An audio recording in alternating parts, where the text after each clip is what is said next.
Let me record to the cloud. All right, thank you all for coming. Important day. So let me think. Anyone here? Nobody here has already had an interview, have they? A few have gotten invitations. I'm happy to hear that. This is going to be a review of what we talked about in the seminar, but I'm going to also add just a couple of new things. Corinne is here to add her wisdom and insight and also to be ready for doing the same thing next year at this time. And so here we go. So this again was last year. This was 2018 and kind of the pattern that we followed. And it's sort of holding true, like Fresno was another early program this year. Sodexo has already sent out their invitations. They were early.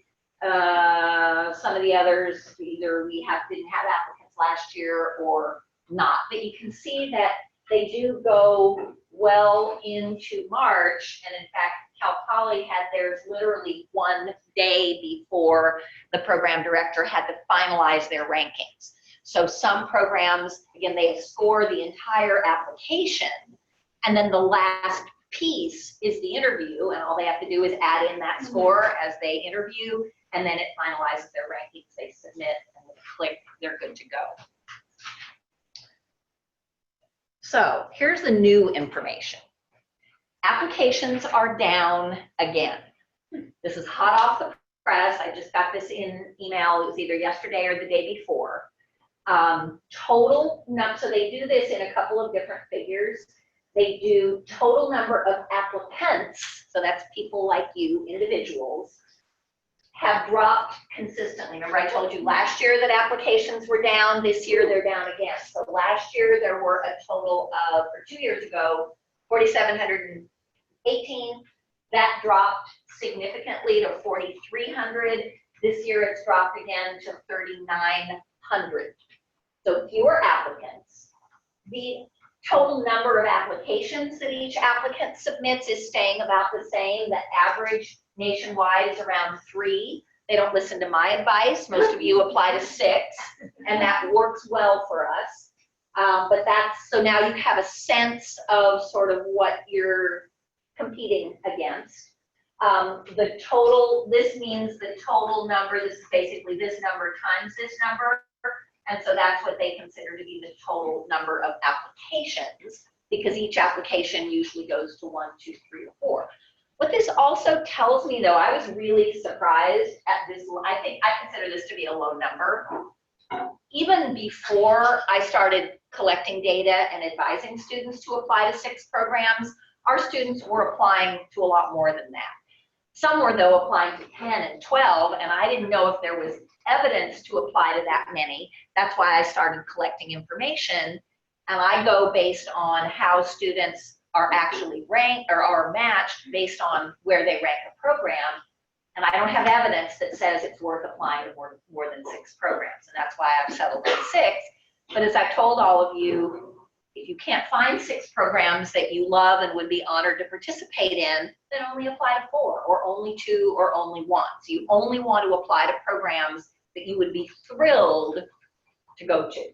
So that's important. So what this says to me is a couple of things. So I had made this slide before I got the graphic. Again, applicant numbers are down. That means that some programs will have fewer applicants, not all. We don't know yet which programs are getting less and which ones aren't. What it does mean is there will definitely be more second round openings. There are a few programs that are already saying, even though they haven't gone through their full applicant screen and their full process, they're already saying we anticipate we're going to have openings in the second round.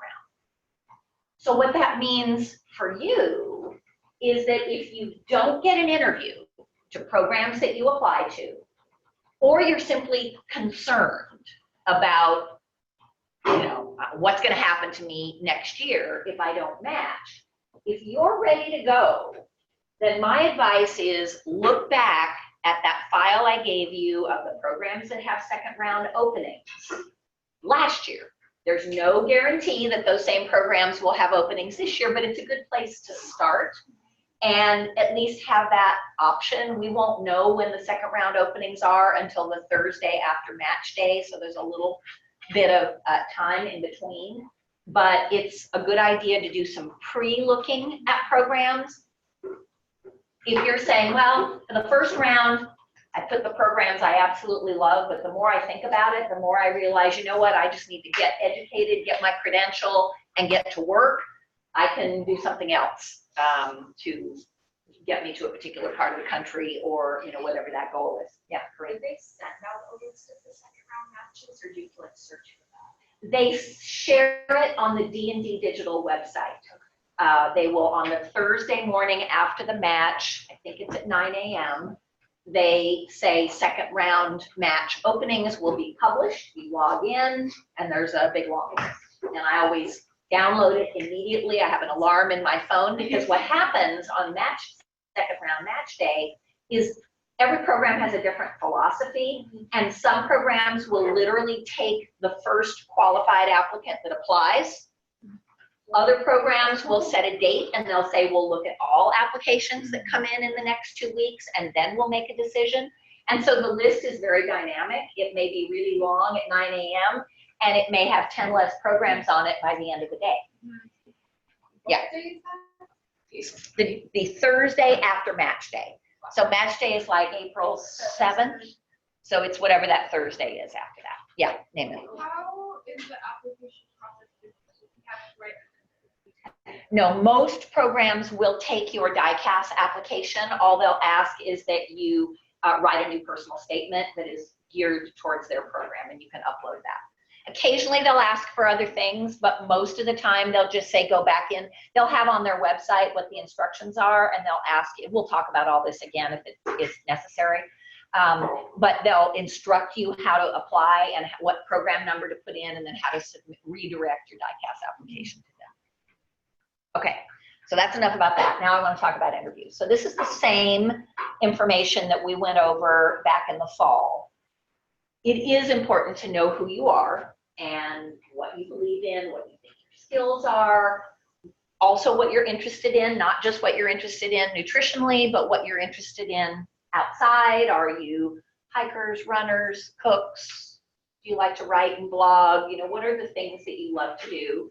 And then where do you see yourself down the road? What are your long-term plans? And try to be able to give examples of those. They like to know that you can think on your feet. And so the questions, which I'll have for you towards the end, are all over the map. I have questions I've collected from applicants and from various sources over the years, and some are very concrete and very specific, and some are kind of, I don't know, kind of abstract. And really what they want to see is that how you think, because you're going to be out and on your own. Don't ever forget your common sense. And you hear me say this over and over again in the food service classes. There are times when you're going to be asked a question, and it may sound really involved and elaborate, but if you just kind of step back and get clarity, you may not have the exact correct answer, but you may be able to say, well, we haven't covered that in class, but based on, and then give some foundation on which you're basing your answer on, apply from your foundation and some common sense. And then I guess the last thing is be sure this is what you want. If you've applied and now you're starting to have reservations about, am I ready to go next year? Do I really want to be a dietitian? Can I really afford to do this?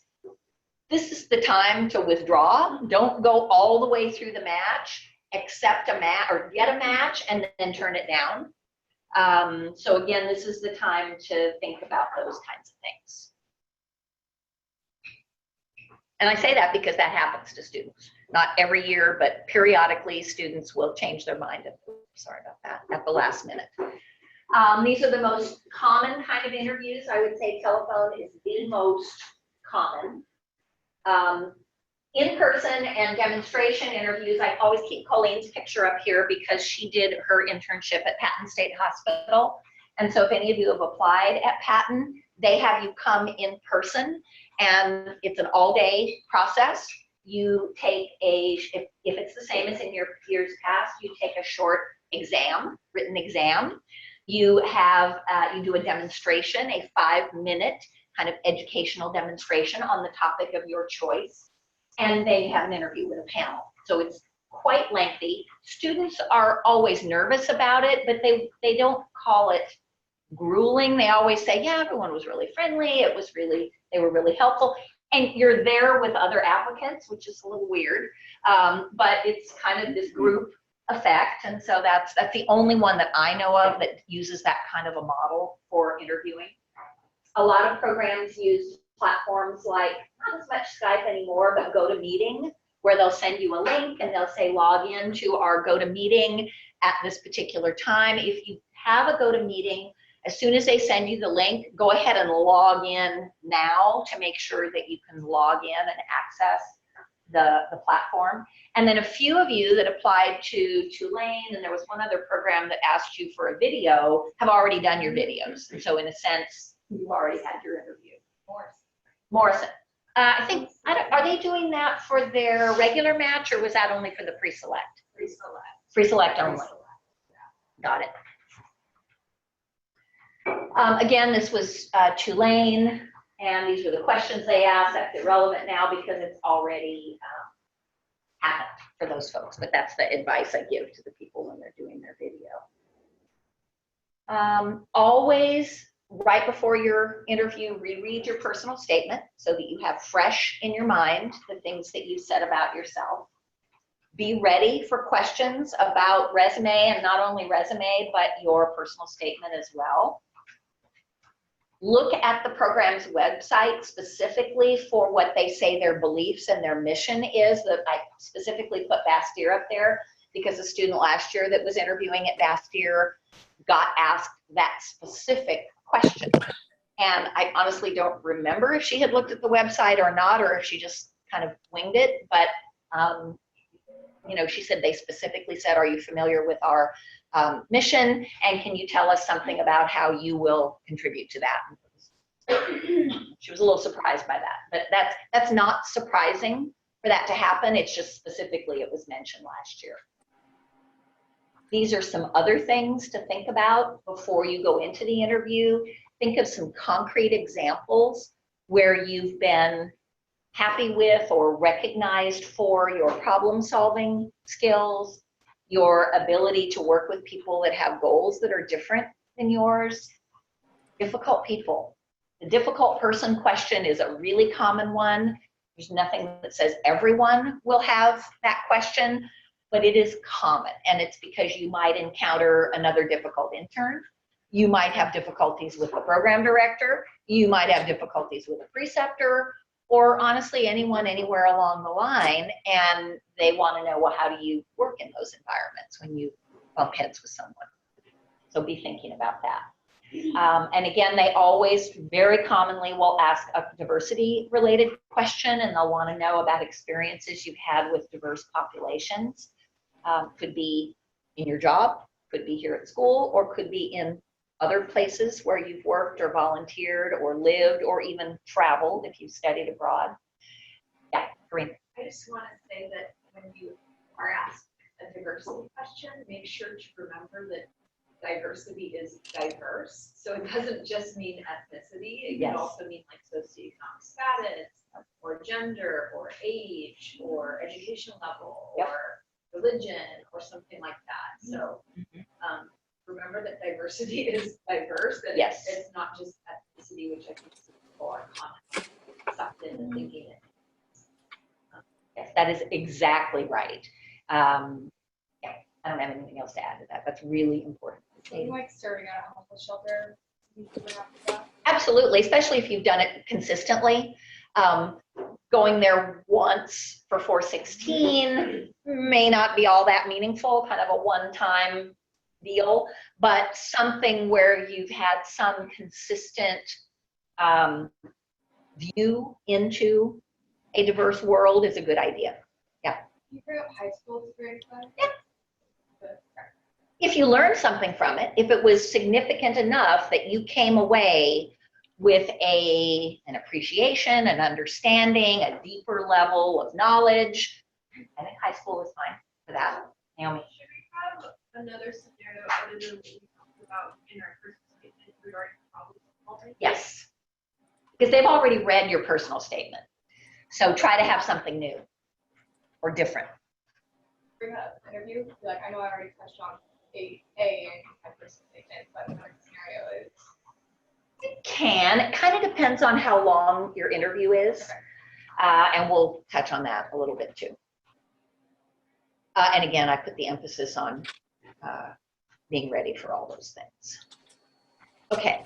Again, review the program's website before the interview. Check for mission and program goals. And as I've said in the seminar, everyone's mission or goal is going to have one related to passing the RD exam, 80% or more. So don't talk about that because that's universal. That's an Ascend requirement and every program has to have that. But most programs will have some additional goals or mission related to the number of applicants or graduates that will go on to earn a master's degree if it's a DI only. The number of graduates who will go on to serve in a leadership role in the Academy of Nutrition, either on a state or a national level. I've told several of you about Sac State. One of their goals or missions has to do with training dietitians to continue to live and work professionally in the greater Sacramento area. So sometimes they have a mission to serve a specific geographic area. Make sure you know that and that you're able to talk about it in particular. These were advice from other applicants. They said they felt like their interview was just like applying for a job. I chose to do my phone interview in front of a mirror so I could watch myself. The questions seemed more about determining attitude and professionalism, and what your demeanor when it comes to challenges and stress. So I've heard from a handful of people so far this year, and that's definitely the trend, is they're trying to get to know more about you and sort of how you are in specific situations rather than specific details about what you know. And don't know if that's universal, but that's a theme, I would say. Again, if you're applying to a VA program, the VA website has a section specifically titled performance-based interviews. And so I would look at that. I'm not going to sidetrack on that today, but if you're a VA applicant, I would definitely look at what a PAR format looks like and practice answering questions using that model. Practice. You heard me say previously that the big interview is a nice way from career services. You can log in, you can practice. It's just you and the computer. A lot of us are uncomfortable listening to our own voices. And so, but this is good because this is a good reflection of how you'll sound to the listener on the other end. So I'm going to give you my list of questions a little bit later, and you'll be able to take those home, practice with them. If you want to use the big interview, you can. You can go to career services and have one of their staff interview you. My advice is interview each other. Practice. You're all on the same path. You all have the same goal in the end. So why not help each other with this? Or at the very least, get your roommates or your parents or someone to help you. I think I like about interviewing each other is that you learn from each other and you'll both benefit from the process. You can obviously record yourself on your phone or your camera or just stand in front of the mirror. There's a lot of other ways to practice, but practicing is a good idea. You can use note cards, but you remember what I said about we don't want to hear flipping of paper during a telephone conversation. So if you make notes on note cards or on Post-it notes, either have them spread out in front of you or have them stuck on the mirror so that you can just glance at them. If you're having an interview where they can see you, what you want to do is position things just behind where the webcam is positioned so that when you're looking at the camera, you can just glance your eyes up at your notes if there's something specific that you feel like you need that to help you review. I don't know if you'll touch on this later or not, but if you have a Skype interview, does the background where you're sitting pay attention to what's in the background. I don't think that there's a right or a wrong, but you know, don't have like a collection of empty beer bottles behind you. You know, have it look professional. So they like understand like the bedroom. Yeah, they don't expect it to be perfectly designed and all that, but we just, they don't want to see any red flags in there. We don't want your marijuana plants growing up behind the, you know, even though it's legal in California, it's not legal everywhere. So, you know, little things like that. That's never happened, but but yeah, just kind of pay attention to what that view would look like. And then again, yeah, go ahead, Kareem. I'll also say if your Facebook or whatever social media accounts are public, and they have any sort of pictures that might be criminalizing or not show your best side, you may want to edit those or just make them private before you're in. And until the match is done. Yes, because they will look, even though it's not required, they will look. They can look. Yeah. Absolutely. Okay, so obviously you're familiar with the program. It is perfectly okay to say that you've talked with some person, graduate, intern in the program.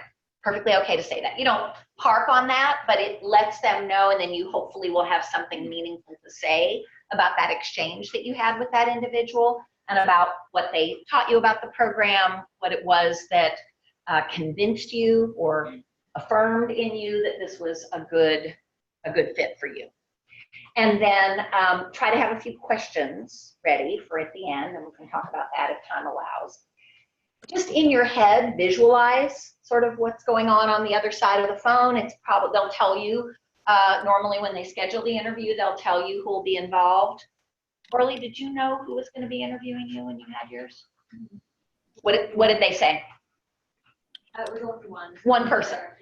But sometimes they'll say you'll be interviewed by a panel of 3. We have the program director, we have someone from the faculty, and then one of the preceptors or whatever.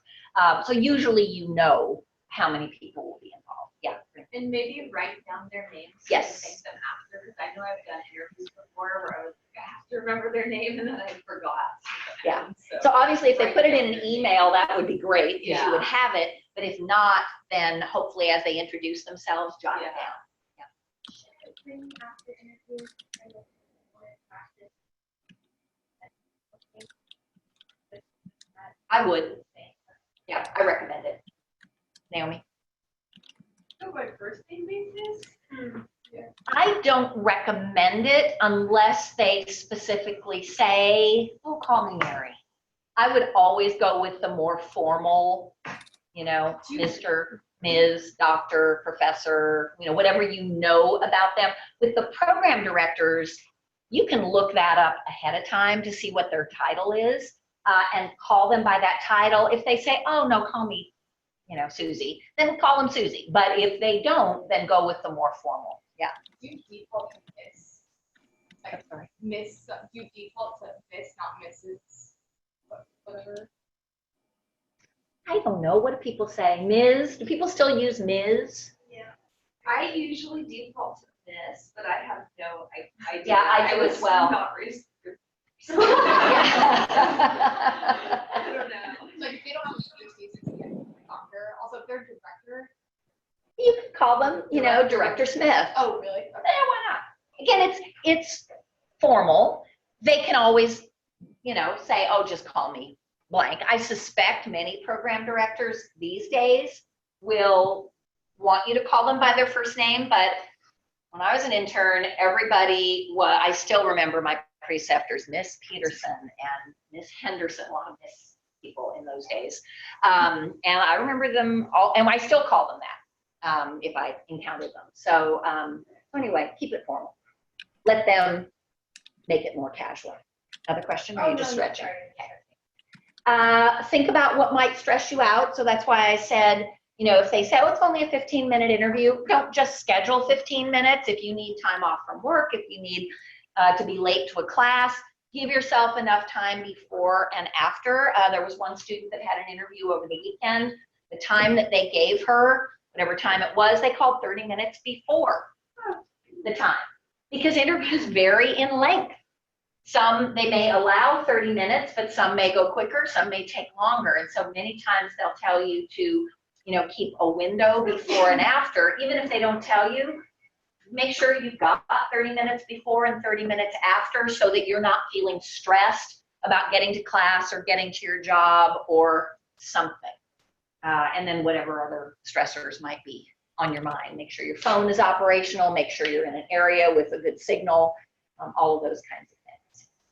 If you're going in person, they think they might have an in-person interview. So what are you going to wear? Business casual, absolutely. So let me see, I skipped ahead. Oh, sorry, I guess that was the last one. So yeah, business casual, enclosed shoes. You don't need to, my thing says stockings. You don't need to wear stockings anymore, but I would not go with bare legs. So ladies, Annie, you can go with whatever you want, but ladies, I would wear trousers rather than a skirt or a dress with bare legs. Yeah. My legs are long, so most pants don't fit well. Yeah. Is that okay? Yeah. I mean, if they are not gonna, they're not gonna grade you down. If you wear a nice skirt or a nice dress, you'll be fine, but go conservative. Yeah, I would say like as long as the skirt is long enough, you'd probably be fine. Yeah. And if it's wintry, wear tights. Yeah. Or boots. Yeah, tights or boots would be okay. These are some things to review and brush up on. So these are all grads. She did CSU Fresno, she did Oregon Health and Sciences, and she did a distance program, and they all ended up working at the same hospital up in Oregon. So I love that picture of them. So brush up on the nutrition care process, especially those of you that are in the first quarter of clinical. It's still relatively new to you, so get as comfortable with it as you can. Review the choosemyplate.gov website, kind of what its purpose is, what it's used for, so brush up on that. Review the National School Lunch Program meal pattern. Review the stages of change model. I think you go over that in, is that counseling or is that education? Education. So if you haven't taken education, just Google it and review what the stages of change model is. It's an important approach when you're working with educating. Motivational interviewing is in counseling. Some of you may not have taken counseling yet, so again, you can Google it or talk to someone that's in counseling right now. Who's in counseling now that would be willing to tell someone else? So look around the room. If you haven't taken counseling yet, talk to one of the people about motivational interviewing if you're not sure what that is. Yeah. I don't know, but I think it would also be okay to say, well, I have researched it a little bit myself, so I have a basic level of understanding, but I haven't yet taken the class, but we're going to learn more about it. And yes. So I'm excited to do that next quarter. So yes, that's but perfect. Kind of like preface yourself. Like I haven't had this class yet, but I have a little bit of knowledge on it, but I kind of don't expect so everything I've taken. And they'll see that from your application because they'll see what you finished and they'll see what you have in your planned and in progress course. So that happens in clinical a lot too, because some of you have taken the first quarter of clinical, but you haven't taken the second one, and there's different disease processes in different classes. So it's perfectly acceptable to explain it from that perspective. Again, look at the idea of social marketing. Remember, from those of you that have taken 426 already, we talk about the idea of most of what we do in nutrition is a social marketing process, and you can't just educate consumers and expect them to change. You have to think about what are the barriers that are in the way of or that are preventing them from a successful change in behavior or eating habits or purchasing patterns or anything like that. So you can't just jump to education, and that's a common, they ask you a targeted question about a particular patient or client and what would you do. People want to jump right in and educate them on a process. But that's where the nutrition care process comes in, because you have to do that assessment. And then hopefully in the course of the assessment, you would determine, well, what are the barriers that might exist in this individual's life and what they're able to change. Review food service math from 344, things like meal equivalents, full-time equivalents. Those are probably the big two. And then review the food safety material. Everything from 343, danger zone, heating, cooling, refrigeration, storage, first in, first out, because they may very well give you a food service scenario. In the course of the interview, use professional language whenever possible. So instead of saying my first job, say something like, you know, when I enter practice, or I can see myself in an entry-level practice position in clinical nutrition or in community nutrition. We get a chance to use the word productivity. I'm sure they would love it. That would probably come up in a management-focused question, either a clinical nutrition management question or a food service management, or even a community nutrition focused question. That kind of ties in with benchmarking in terms of setting standards for certain levels of care. Refer to the Academy of Nutrition. Don't call it and. They don't like and. They like to be called the Academy. So if anything comes up and you're referring to the Academy of Nutrition, just call them the Academy.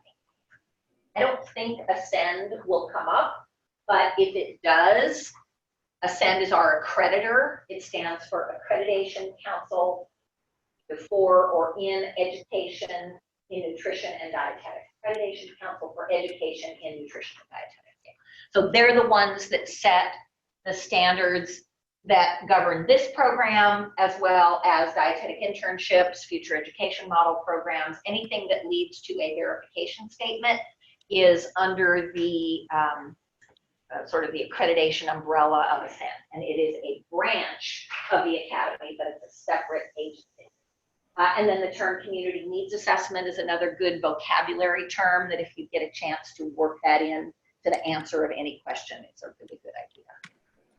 Yeah, Karina. I think another good one is interdisciplinary. Oh, yes. That's a really good one.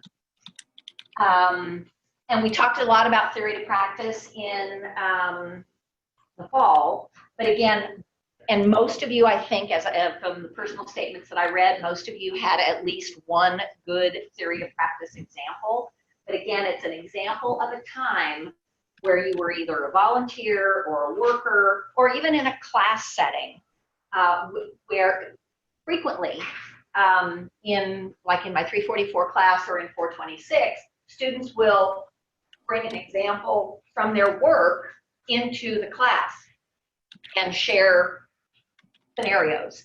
Those are all ways, or they'll bring from one class to another. We'll be in one class and they'll talk about something that they learned or applied or practiced in a different class.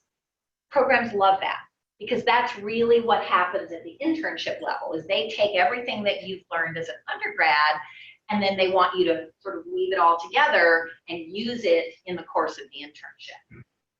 So think about that. And then be able to explain or offer what did you learn or how did you apply it that you couldn't have just learned in a classroom setting. They like to see that you can do something practical and bring with it some academic knowledge. Again, if you go in person, nothing sleeveless, make sure your clothes are ironed. Don't wear open-toed shoes. Again, hose or tights for women with skirts or socks for men. And clothes should be comfortable. Stay away from things that are low cut, too tight, too short. I wouldn't wear any perfume at all. Make sure you're bathed and clean and fresh, but I wouldn't wear any kind of cologne or perfume. And wait till you get into the culture to find out. Some hospitals in particular have policies against wearing perfume or cologne because of all of the aromas that tend to linger in hospitals. So it's better if you go conservative. Again, keep jewelry very conservative, no big hoops, no lots of stuff. We're still a pretty conservative profession. Make sure you get enough sleep. We already talked about a shower. If you're driving and going in person, make sure you allow yourself plenty of time. Eat before you go. We don't want you to get faint. As you go into the interview, you're already going to be nervous. Don't overdo it on the caffeine. You know, you normally have a cup of coffee in the morning, have a cup of coffee in the morning, but don't, you know, caffeine jittery kind of things. Get there early if you're going in person. Be courteous to everybody, because the person that looks like the janitor may be the program director. So you just never know in big organizations. So be sure that you are polite and friendly and courteous to everybody. And again, be sure that your phone is turned off, not just on mute, but it's actually off. Because if it's on and you're getting these notifications, it's going to be distracting to you. You don't need those kind of distractions if you're there in person. Again, even if you're talking on the phone, put on your business casual so that it gets you into the mindset if you can. I recognize that some of you may be at school and you may be stepping out of a class to do an interview, or you may be at your job and you may be taking time from there, so you may be in your uniform from your job. But when possible, sort of elevate your attitude by putting on the clothing as if you were there in person. Smile. Even if you're on the phone, the tone of your voice changes when you're smiling. So do the best you can to smile throughout the interview in your natural smile, not like a fake smile, but just a nice smile. And again, be sure your phone is charged. Be sure you choose as much as possible a quiet and undistracted environment, and let your family and friends know that you'll call them, not to call you in the window around the time of the interview. So I like this in particular, and I don't remember if I shared this with you in the fall, but I'm going to read it because it's kind of long. So Kristen is a grad that's working at Chalk down in Orange County, and she did her internship at UC Davis. And I communicate with her about a lot of different things. And so one piece of advice that she gave is, she said, when you're asked a question, she said, provide specific examples, experiences, patients, projects, and so on, that answer the question being asked while highlighting some of your strengths. So the example she gave, the question were, why are you interested in working with pediatric patients? Instead of saying, I'm interested in working with pediatric patients because I want to help children reach their full potential because they are our future, which sounds right, right? She said, give a story about an experience where you worked with kids helping their future. I became interested in the pediatric population during my summer job at Bearskin Meadow Type 1 Diabetes Camp, where I was responsible for the management of 12 children with Type 1 diabetes. I saw firsthand how a chronic disease such as Type 1 diabetes can impact a child's day-to-day life. During my time at Bearskin Meadow, I came to the realization that I want to empower children to live healthy lives, even in the setting of chronic illness such as Type 1 diabetes. So do all of you think, and it doesn't have to be pediatric, if the program that you are applying to is a VA hospital, they may be asking about how you feel, why are you interested in working with veterans, or why are you interested in working with women and children? Can you think of, I'm not going to ask you for it now, but I want you to be thinking of a story similar to this that you could share, something concrete, not just pie in the sky. This is from the big interview, and so I won't spend time on that, but you can look at the Career Services website and look at this information. The STAR method is basically when you're asked a question, these are the topics you want to be sure to cover. You want to address the situation, what was the task that needed to be accomplished, what action did you take, and then what was the result. And not everything has to be a success. It's okay to talk about failures. I hope, if you haven't listened to it yet, I hope you take the time to listen to that YouTube that I sent you yesterday with Kamal Ahmad, speaking at graduation last year. She talks about the beauty of failure, and I liked that. And so you may need to find an example of the beauty of failure in your life that helped you to get to where you are now, so you may want to think about that. This is from the big interview, where again, this is how it looks, at least this is how it looked a couple of years ago when I took these screenshots. It may have been updated since then, but it asks you to describe the situation and your task, what approach you took, what were the results or the outcome, and then what competencies you demonstrated. So again, from the recommendation page, I'm trying to think of the competencies. They ask for time management, professionalism, and Korean wrote letters. Help me think of some of those other categories that were in the checkboxes. Stress management. Yeah, taking initiative, just say communication. I didn't say communication, but oral and written communication, both. They break them down separately. So there's about 10 or so examples. Sorry.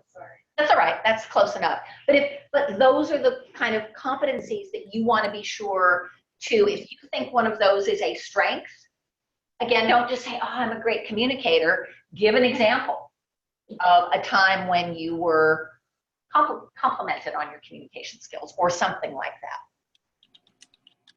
This is an example of some behavioral interview questions. Give an example of a time you worked in a diverse group and explain the strategies you used to foster diversity and understanding. And so I put these here to kind of dovetail on what Corinne said earlier. These are examples of places where you may have worked in diverse environments. Again, senior nutrition program, you're working primarily with an older population. WIC, you're working primarily with women and children that are low income, and potentially in California, primarily Spanish speaking. And then with the AIDS Support Network, you're working primarily with individuals with chronic diseases and many times financially disadvantaged. And there's probably a dozen others, but those are the ones that came to mind that are realistic for all of you to have encountered. Another one is about facing obstacles.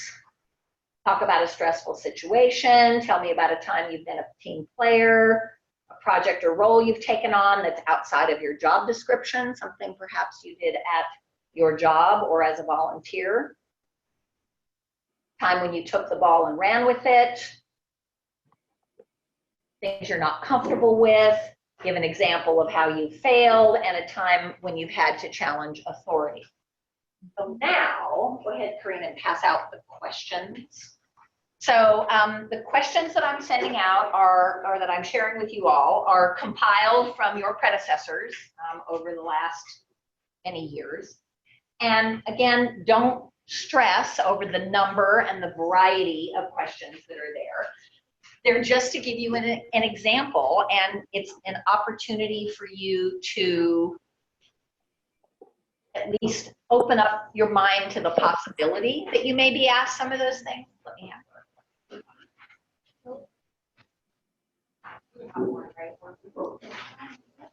No, but like we gave you one, or do you need another one? Yeah. Oh, yeah, we didn't have any hard copies. Yeah.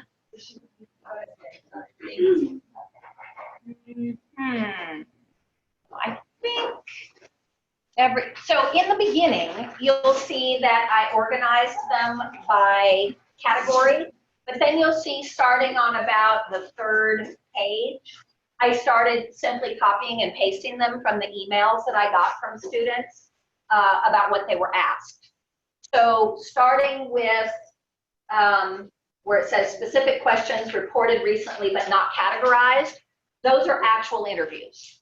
So those are very typical examples of the kinds and numbers of questions that are commonly asked. It looks like it's anywhere from 6 to 10 questions. Nope, there's one with 11.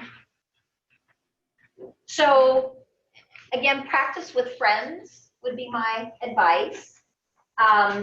Do take the time that's offered. A lot of programs will use a doodle poll or something like that where you can choose the time. Obviously pick the time that fits your schedule, hopefully as early in the day as possible, just because interviewers get tired and kind of slap happy at the end of the day. Naomi. There's an overlap with their personal statement question. How would we answer a question? So like, why are you interested in the science? So you may need to repeat, but try to add something new. Try to bring something new to the table in addition to what you said in the personal statement. Because if you remember in the personal statement, you had a word limit. So, and I kept saying, be concise, be concise. So this is your opportunity to elaborate a little bit more. And if it means you have to dig back into the program website or reach back out to someone who attended that program that's a previous Cal Poly grad, or something. See if you can add just a little bit more. Try not to make it an exact duplicate of what you said in the personal statement. Other questions or concerns? You're all good to go? I know you are. Shelby. How would you, like, what would be the most strong way to, like To exit an yeah, interview? like when that interview's over and you want to make, like, a lasting impact for the end? Like, I don't know, like thank you. Thank you is always good. But, like, I mean, I don't know. for my videos, I was watching this one girl, and hers was really good, but at the end of hers, she said, thank you so much for, this is like the video part, like, thank you so much for watching my video, and I hope you enjoy the rest of my diecast application as well. Maybe something like, Oh, thank you so that's much good. for this interview, and hope you enjoy my diecast application. Yeah, that's a good way to say it. And, you know, in the moment, something else may come to you. So don't feel that you're locked into anything in particular, but I think thank you is probably the most important thing. And as I said, if there's an opportunity, if something happens that's funny, laugh. Like I told you about the story about the fire drill and the girl going down the stairs in her phone, and, you know, we could hear her footsteps going down the stairs, and are you okay? Oh yeah, I'm outside. Okay, well, can we finish the interview? Do you want us to call you back? I mean, hopefully none of that will happen with you, but if something funny does happen, somebody bursts into the room or a dog barks or something, just explain it. So sorry, you know, my roommates have a dog and, you know, I thought they weren't going to be home now or something, and keep it light. You're right, and what type of questions should ask? So if it doesn't say it on the website, the question that I've been recommending is to ask them if any of the current interns are working part-time during the internship, and if that's possible. The other question is related to the DTR, is if you say I'll be eligible to take the DTR exam as soon as I graduate, are there opportunities to work as a DTR in the area? So that's a good one. Others, any ideas about good questions that they might ask? Obviously, unless you have something of your own. I need to think about it more. I just kind of got wrapped up with those ones. The only thing I would say about those ones is it might make it seem like they're very difficult to work and not 100% focused on the but I don't know. I had a question I was thinking of when I was in your office the other day. Yeah. I forgot what it was. Yeah. I'll think more about it. Yeah, and you know, you can brainstorm with friends about that. You can also, if you're applying to a program where other students have, Cal Poly students have gone, you can chat with them about it. Yeah. I think I was thinking of asking, like, are there any challenges that current or past interns face in this internship that I should know about? Or something like that? I don't know. Yeah, I asked that to one of my directors, and she gave me like a lot of feedback, which says, like, I asked, like, well, what is the most challenging aspect that a lot of the face? Yeah, I think that's a good one. Yeah, other than that, it's got to be sincere. It's got to come from you. It's got to be a question that you really want the answer to. So it's also perfectly acceptable if you just don't have any more questions, especially if you've had communication with the program director previously.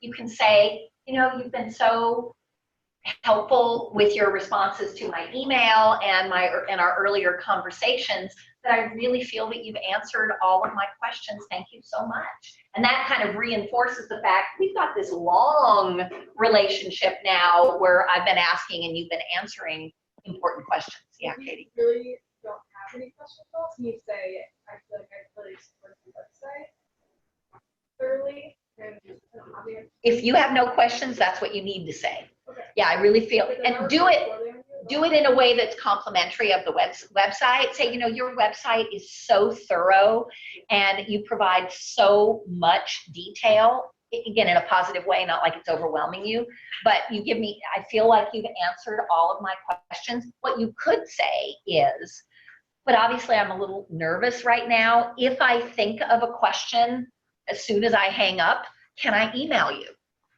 Or if I think of a question before the end of the day today, can I email you and see what they say? Because I would suspect that most program directors would be open to answering an email question in the time immediately after the interview. Yeah. Obviously, this will come out like in the way that you answer questions. So, like, what's you're interviewing with like a program that you really want to be a top program? What's a good way to like really show them that this is your number one? So Without being too like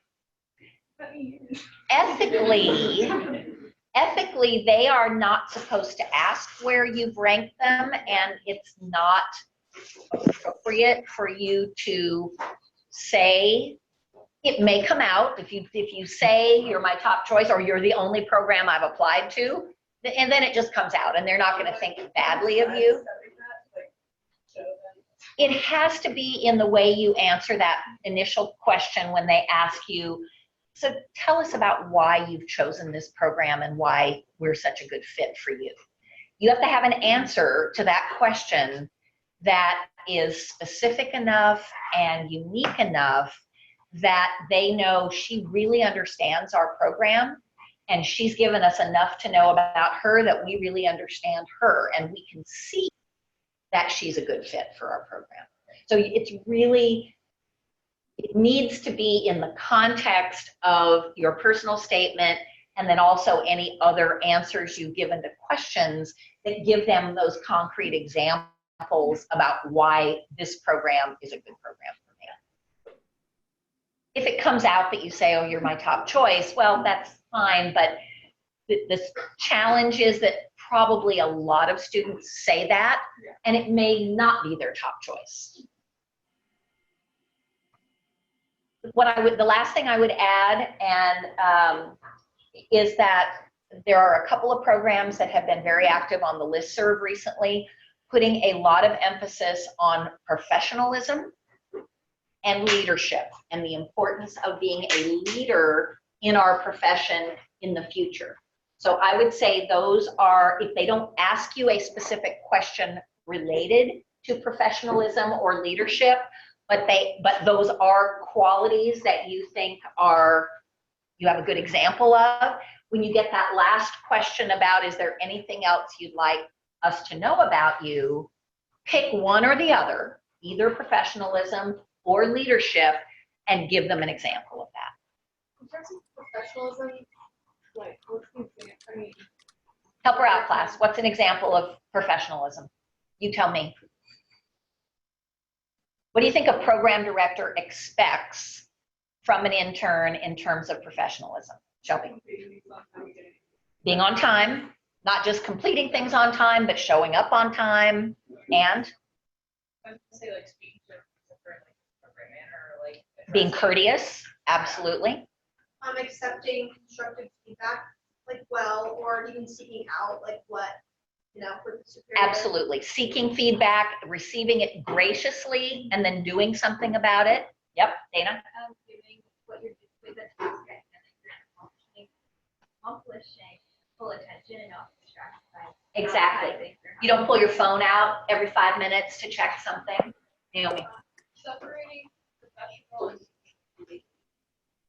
Yep, that's another good one. Katie? so when in terms of this, so like at the end, like anything else you want to talk about, if you say, I would really like to tell you about a time that The way I would phrase it, again, everybody's going to be a little different, but if professionalism, if someone has complimented or acknowledged or recognized you for one of those qualities, then you'd say, we didn't have a question related to professionalism, but dietetics is a profession, and I've learned through my education at Cal Poly how much my teachers value that we're on time, that we work with integrity. That's one that you didn't mention, but that's an important one. That we turn things in on time, we attend class, we participate. And I've received positive feedback on my professionalism, and I want you to feel confident that I will continue to demonstrate that kind of professionalism as I go forward in my internship. That's my version. You have to put it in your own words, but that would be one possible way to fit that in. Yeah. How did you? What was that? I don't Not remember. by using it word by word. But Something like I received a positive out of my professionals, and if I feel continue to exhibit professionalism going forward, or something like that. Something like that. That sounds like that. okay. Does that make sense? And I think integrity, really important to fit in there. Again, if it's true about you. If it's not true about you, then you may want to think about getting it together and then applying again next year.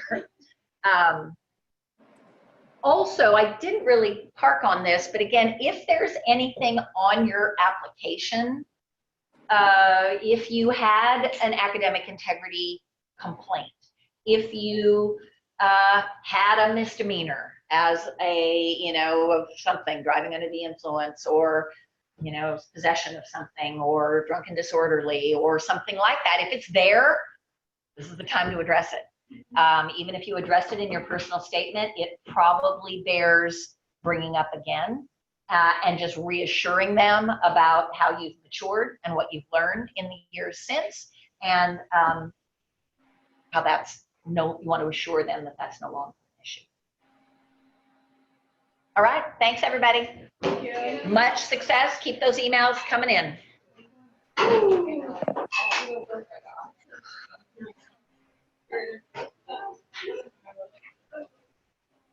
Thank you, Dr. Grant.